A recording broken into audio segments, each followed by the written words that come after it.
जय हिंद दोस्तों। All can study podcast में आप सभी का स्वागत है। अगर आपने अभी तक हमारे चैनल को सब्सक्राइब नहीं किया है तो जल्दी से कर लीजिए। आज हम बात करने वाले हैं क्रेडिट कार्ड्स की। आज की तारीख में शायद ही कोई पर्स हो जिसमें ये प्लास्टिक मनी ना हो। शॉपिंग से लेकर बिल पेमेंट तक सब कुछ कितना आसान हो गया है।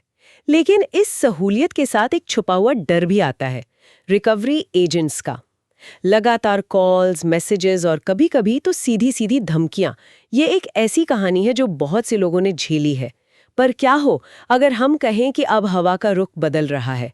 आज हम एक ऐसे ही मामले की तह तक जाएंगे जिसने बैंकों को एक कड़ा संदेश दिया है। हमारे पास दिल्ली हाई कोर्ट का एक हालिया फैसला है और साथ में है भारतीय रिजर्व बैंक की वो गाइडलाइंस जो हर क्रेडिट कार्ड यूजर के लिए एक कवच की तरह है। हमारा मकसद साफ है, ये समझना कि एक आम ग्राहक के तौर पर किसी के अधिकार क्या हैं और अगर कोई बैंक या उसका एजेंट अपनी हद पार करे तो क्या किया जा सकता है। तो चलिए इस कहानी की परतें खोलते हैं। रजा को एक क्रेडिट कार्ड जारी किया। सब कुछ ठीक चल रहा था, लेकिन फिर अचानक उनके कार्ड से करीब 76,000 रुपए का एक फ्रॉड ट्रांजैक्शन हो गया। एक जिम्मेदार ग्राहक की तरह उन्होंने तुरंत बैंक को इसकी सूचना दी। किसी भी धोखाधड़ी के मामले में ये सबसे पहला और सबसे जरूरी कदम होता है। यहां तक तो कहानी सीधी है, लेकिन असली मोड़ यहीं से आता है। बैंक का अगला कदम क्या होना चाहिए था? जाहिर है, मामले की जांच करना, ग्राहक को भरोसा दिलाना, पर हुआ इसका ठीक उल्टा। एग्जैक्टली। बैंक ने इस शिकायत को गंभीरता से लेने के बजाय उसे एक सामान्य ड्यू अमाउंट मान लिया और अपनी रिकवरी मशीनरी को काम पर लगा दिया। यहीं से सर्वर रजा का वो बुरा सपना शुरू हुआ। उनके पास रिकवरी एजेंट्स के कॉल्स और मैसेजेस आने लगे। उनसे वो पैसे चुकाने के लिए कहा जा रहा था जो उन्होंने कभी खर्च ही नहीं किए थे। एक मिनट, ये बात थोड़ी अजीब है। क्या बैंकों के पास फ्रॉड की शिकायतों के लिए कोई स्टैंडर्ड प्रोटोकॉल नहीं होता? ऐसा कैसे हो सकता है कि एक जेन्युइन शिकायत को सीधे रिकवरी टीम को भेज दिया जाए? होता है, और यही तो इस केस में बैंक की सबसे बड़ी लापरवाही थी। हर बैंक का एक इंटरनल फ्रॉड इन्वेस्टिगेशन डिपार्टमेंट होता है। प्रोटोकॉल कहता है कि जब तक जांच पूरी ना हो जाए, उस डिस्प्यूटेड अमाउंट, मतलब जिस रकम पर विवाद है, उसे ग्राहक के बिल में नहीं जोड़ा जाना चाहिए, ना ही उस पर कोई पेनल्टी लगनी चाहिए। लेकिन इस मामले में ऐसा लगता है कि सिस्टम ने ग्राहक की शिकायत को नजरअंदाज कर दिया और ऑटोमेटेड सिस्टम ने उन्हें एक डिफॉल्टर मान लिया। मतलब एक तरफ तो किसी के पैसे चोरी हो गए और दूसरी तरफ उसका अपना बैंक ही उसे चोर समझकर परेशान कर रहा। ये तो डबल टॉर्चर है। और ये सिर्फ पैसे की बात नहीं थी। सोचिए, लगातार कॉल्स, धमकियां, इससे किसी के भी मानसिक स्वास्थ्य पर क्या असर पड़ेगा। सर्वर रजा ने अपनी याचिका में इसी मानसिक परेशानी का जिक्र किया था। ये उनके सम्मान और सुकून का सवाल बन गया था। तो रजा साहब ने इसके बाद क्या किया? ज्यादातर लोग तो शायद परेशान होकर या तो हार मान लेते या किसी तरह मामला निपटाने की सोचते। उन्होंने हार नहीं मानी, और इसीलिए ये केस आज हमारे लिए एक मिसाल है। उन्होंने पहले आरबीआई के पास 2 बार शिकायत दर्ज की, लेकिन कुछ तकनीकी वजहों से उनकी शिकायतें खारिज हो गईं। अब यहाँ पर कोई आम आदमी शायद हिम्मत हार जाता, लेकिन एक वकील होने के नाते वो जानते थे कि सिस्टम से कैसे लड़ना है। आखिरकार उन्होंने दिल्ली हाई कोर्ट का दरवाजा खटखटाया। और कोर्ट में क्या हुआ? क्या बैंक ने अपनी गलती मानी? कोर्ट में बैंक की लापरवाही साफ नजर आ रही थी। 8 दिसंबर 2025 को जो फैसला आया, वो क्रेडिट कार्ड यूजर्स के लिए एक बहुत बड़ी जीत थी। अदालत ने बहुत सख्त रुख अपनाते हुए 3 बड़े और अहम आदेश दिए। चलिए इन आदेशों पर थोड़ा और गहराई से बात करते हैं। पहला आदेश तो शायद पैसों की वापसी का ही होगा। हाँ, पहला आदेश सीधा और सरल था। धोखाधड़ी में गई पूरी रकम, यानी लगभग 76,000 रुपए, ग्राहक को तुरंत वापस की जाए।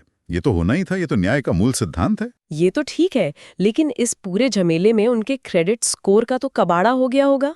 बैंक ने तो उन्हें डिफॉल्टर बना दिया होगा। क्या अदालत ने उस बारे में कुछ कहा? ये बहुत ही जरूरी सवाल है, और अदालत ने इस पर भी ध्यान दिया। दूसरा आदेश यही था कि ग्राहक का सिविल स्कोर, जो बैंक की गलत रिपोर्टिंग की वजह से खराब हुआ था, उसे तुरंत ठीक किया जाए।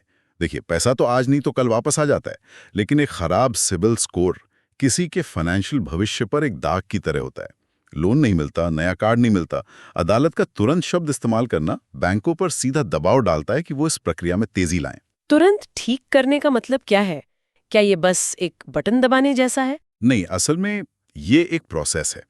बैंक को सभी 4 क्रेडिट ब्यूरो, सिबिल, एक्सपीरियन, एक्यूफैक्स और सीआरआईएफ हाई मार्क को एक अपडेट भेजना होता है कि ये गलती हुई थी और इसे सुधारा जाए। इस प्रोसेस में आमतौर पे हफ्ते, कभी-कभी महीने भी लग जाते हैं। कोर्ट का आदेश इस प्रक्रिया को फास्ट ट्रैक करने का एक निर्देश था, ताकि ग्राहक को बैंक की गलती की सजा लंबे समय तक न भुगतनी पड़े। और तीसरा आदेश, मुझे लगता है वो सबसे बड़ा संदेश बिल्कुल, देगा। तीसरा आदेश था कि ग्राहक को ही मानसिक परेशानी और उत्पीड़न के लिए बैंक 15 जनवरी 2026 तक 1 लाख रुपए का मुआवजा दे। 1 लाख? जी हाँ, 1 लाख। ये सिर्फ पैसों की वापसी नहीं थी, ये इस बात की कानूनी स्वीकृति थी कि बैंक के एक्शंस की वजह से ग्राहक को जो टेंशन और पीड़ा हुई वो असली है और बैंक उसकी भरपाई करने के लिए जिम्मेदार है। ये बैंकों को एक संदेश था कि आप अपने ग्राहकों को इस तरह से ट्रीट नहीं कर सकते।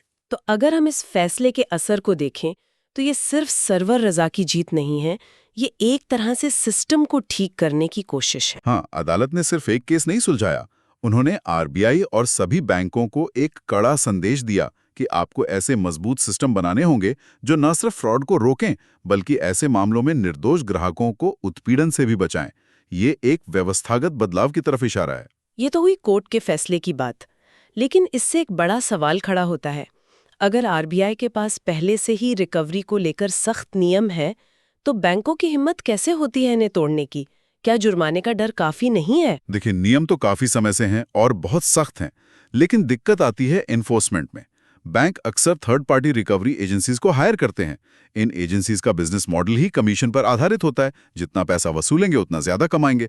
इस चक्कर में वो हर तरह के हथकंडे अपनाते हैं। और बैंक पल्ला झाड़ लेते होंगे? कई बार यही होता है, बैंक ये कहकर पल्ला झाड़ लेते हैं कि ये तो एजेंसी की गलती है। हालांकि आरबीआई साफ कहता है कि एजेंट के किसी भी गलत काम के लिए बैंक ही पूरी तरह से जिम्मेदार होगा।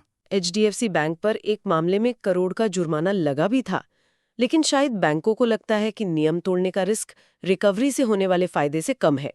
तो फिर वो कौन से मुख्य नियम हैं जो हर आम क्रेडिट कार्ड होल्डर को पता ही होने चाहिए? एक तरह से हमारा सेल्फ डिफेंस किट।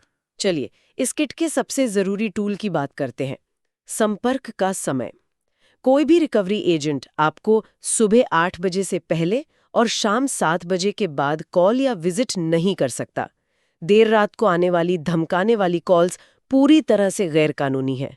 और ये भी याद रखें, रविवार या किसी भी पब्लिक हॉलिडे के दिन वो आपसे संपर्क नहीं कर सकते। मतलब अगर कोई एजेंट रात 10 बजे कॉल करे तो मैं सीधे फोन काट कर सो सकती हूँ? लेकिन प्रैक्टिकली इसे लागू कौन करवाता है? इसका सबूत क्या होता है? क्या कॉल रिकॉर्डिंग कानूनी तौर पर मान्य है? आप बिल्कुल फोन काट सकते हैं और उन्हें समय की याद दिला सकते हैं। जहां तक सबूत की बात है, कॉल रिकॉर्डिंग एक बहुत मजबूत सबूत है। भारतीय कानून के तहत अगर कोई बातचीत का हिस्सा है तो वो उसे रिकॉर्ड कर सकता है और ये अदालत में सबूत के तौर पर पेश किया जा सकता है। ये बहुत जरूरी है कि अगर कोई परेशान कर रहा है तो उस बातचीत को रिकॉर्ड किया जाए। ठीक है, समय की बात तो समझ आ गई, लेकिन उनके बात करने के तरीके और भाषा के बारे में क्या नियम है? क्योंकि असली दिक्कत तो वहीं होती है। इस पर आरबीआई की गाइडलाइंस बहुत साफ हैं। एजेंट किसी भी तरह की गाली गलौज, धमकी या अपमानजनक भाषा का इस्तेमाल नहीं कर सकते। उन्हें ग्राहक के साथ तहजीब से पेश आना होगा, चाहे बकाया रकम कितनी भी क्यों ना हो। वो किसी के साथ असभ्य तरीके से बात नहीं कर सकते। मैंने सुना है कि एजेंट्स का सबसे बड़ा हथियार होता है शर्मिंदगी। वो अक्सर पड़ोसियों या दफ्तर में बताने की धमकी देते हैं। क्या ये कानूनी है? बिल्कुल नहीं, ये गोपनीयता के नियम का सीधा सीधा उल्लंघन है। वे किसी के कर्ज के बारे में उनके पड़ोसियों, परिवार वालों, दोस्तों या सहकर्मियों को नहीं बता सकते हैं।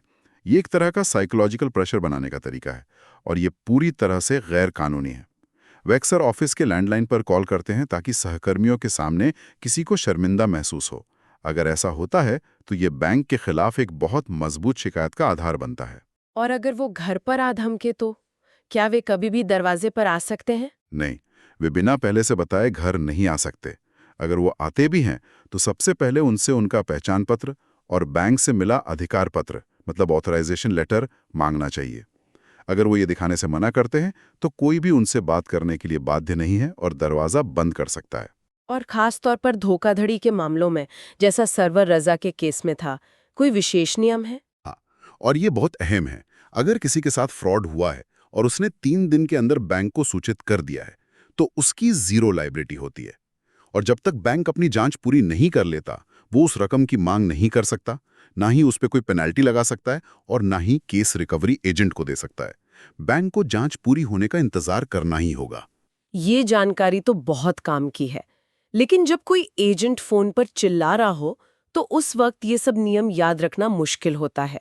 तो अगर किसी के साथ सच में ऐसा हो रहा है तो उन्हें क्या ठोस कदम उठाने चाहिए?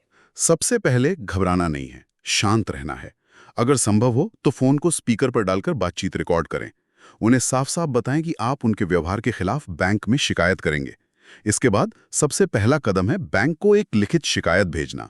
ईमेल करें या रजिस्टर्ड पोस्ट से भेजें ताकि एक रिकॉर्ड रहे कि शिकायत की गई थी। और अगर बैंक अनसुना कर दे या कोई टालमटोल वाला जवाब दे? अगर बैंक 30 दिनों के अंदर समस्या का समाधान नहीं करता है तब आरबीआई के पास जाना चाहिए। आरबीआई की वेबसाइट पर एक सीएमएस यानी कंप्लेंट मैनेजमेंट सिस्टम पोर्टल है। वहां जाके अपनी शिकायत ऑनलाइन दर्ज करा सकते हैं। इसे ऐसे समझिए कि ये बैंकिंग शिकायतों के लिए एक तरह का सुप्रीम कोर्ट है, जहां बात सीधे रेगुलेटर तक पहुंचती है, बैंक के कस्टमर केयर को बाईपास करके। आरबीआई की निगरानी में बैंक ज्यादा तेजी से और गंभीरता से कार्रवाई करते हैं। और अगर आरबीआई से भी बात न बने तो आखिरी रास्ता क्या है? तो फिर अदालत का रास्ता हमेशा खुला है, जैसा कि सरवर रजा के मामले में हुआ। उपभोक्ता अदालत मतलब कंज्यूमर कोर्ट में जा सकते हैं या फिर हाई कोर्ट। इसमें समय और मेहनत जरूर लगती है, लेकिन जैसा हमने इस केस में देखा, न्याय मिल सकता है और कई बार तो मुआवजे के साथ मिलता है। इस पूरी बातचीत से कुछ बातें तो बिल्कुल साफ हो जाती हैं। पहली, फ्रॉड होते ही तुरंत बैंक को बताएं। दूसरी, अपने बिल स्टेटमेंट को हर महीने ध्यान से देखें। और सबसे जरूरी, अगर कोई एजेंट मानसिक रूप से परेशान कर रहा है तो चुप न रहें। ये सबका अधिकार है कि उनके साथ सम्मान से व्यवहार किया जाए। बिल्कुल। अगर कोई एजेंट धमकी दे या गाली गलौज करे तो उसके खिलाफ पुलिस में आईपीसी की धारा 503 जो कि आपराधिक धमकी है और 506 यानी धमकाने की सजा के तहत एफआईआर भी दर्ज करा सकते हैं। ये कदम उठाने से डरना नहीं चाहिए। तो आज हमने देखा कि कैसे दिल्ली हाईकोर्ट के एक फैसले और आरबीआई के नियमों ने क्रेडिट कार्ड इस्तेमाल करने वालों को एक नई ताकत दी है। ये मामला दिखाता है कि अगर कोई अपने अधिकारों को लेकर जागरूक है तो वो बड़ी से बड़ी वित्तीय संस्था को भी जवाबदेह ठहरा सकता है। बिल्कुल, यहाँ ज्ञान ही सबसे बड़ा बचाव है। ये नियम और कानून सिर्फ कागज पर रह जाएंगे अगर ग्राहकों को इनके बारे में पता ही ना हो। बैंक और रिकवरी एजेंसियां अक्सर इसी बात का फायदा उठाती हैं कि आम आदमी अपने अधिकारों से अनजान है या सिस्टम से लड़ने से डरता है। और यहाँ एक सवाल हम अपने सुनने वालों के लिए छोड़ जाते हैं। ये नियम बना दिए गए हैं, अदालत ने फैसला भी सुना दिया, लेकिन क्या ये बैंकिंग सिस्टम के कल्चर को, खासकर रिकवरी के तरीकों को वाकई बदल सकता है? या फिर ये सिर्फ सर्वर रजा जैसे कुछ जागरूक और हिम्मत वाले ग्राहकों के लिए ही एक हथियार बनकर रह जाएगा, जबकि बाकी लोग चुपचाप ये सब सहते रहेंगे? ऐसी ही जानकारी के लिए सब्सक्राइब कीजिए ऑल कैन स्टडी को। Thank you. चलिए नेक्स्ट वीडियो पर मिलते हैं।